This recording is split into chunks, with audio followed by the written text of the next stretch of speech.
99, 100. Phew, that took a lot of strength. Strength and force actually go together. Let's learn more. All right, so let's talk about the strength of a force. Objects tend to move towards the stronger push or pull. So if there's a force acting on an object, it goes towards the stronger one.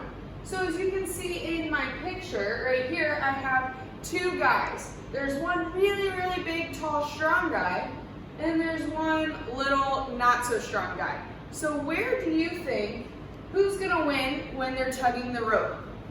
I'm thinking that probably this big, tall, strong guy has more force and is stronger than this little guy. So I think that he is going to win the tug of war because he has more strength. We have a picture of a strawberry and a pumpkin.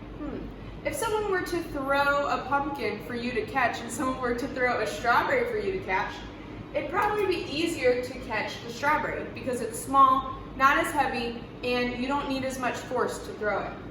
But if someone throws a pumpkin at you, it would be really hard to catch it because it's heavier and there's a lot more force. So this pumpkin has more strength or more force. So just a reminder, when you're talking about the strength of a force, objects move toward the stronger push or pull.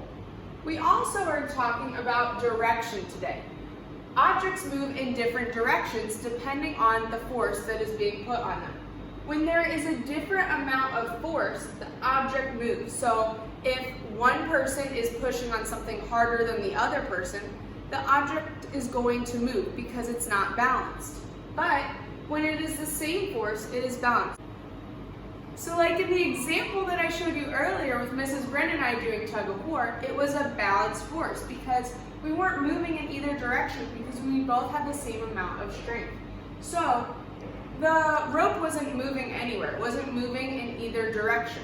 But if you were to add another person, then the rope might start moving in that direction. So if somebody joined my team, then we might win because we have more force and the rope will start moving in my direction.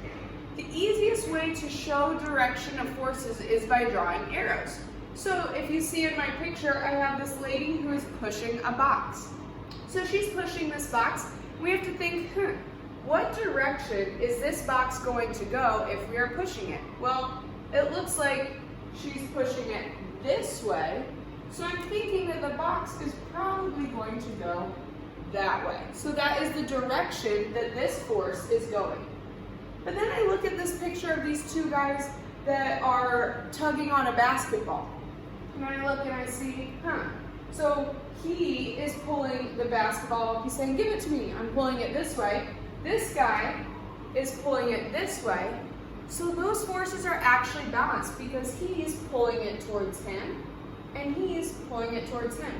They're the same size, same strength, so the ball's actually not going to go anywhere until somebody lets go or until somebody just pulls it extra hard.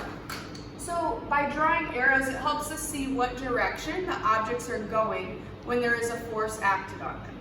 Today for your activity, you first need to listen to the information about strength and direction. Then there are two activities for you to do. You will need to circle, when you're doing the strength activity, you'll need to circle the object that you think would have more strength and more force.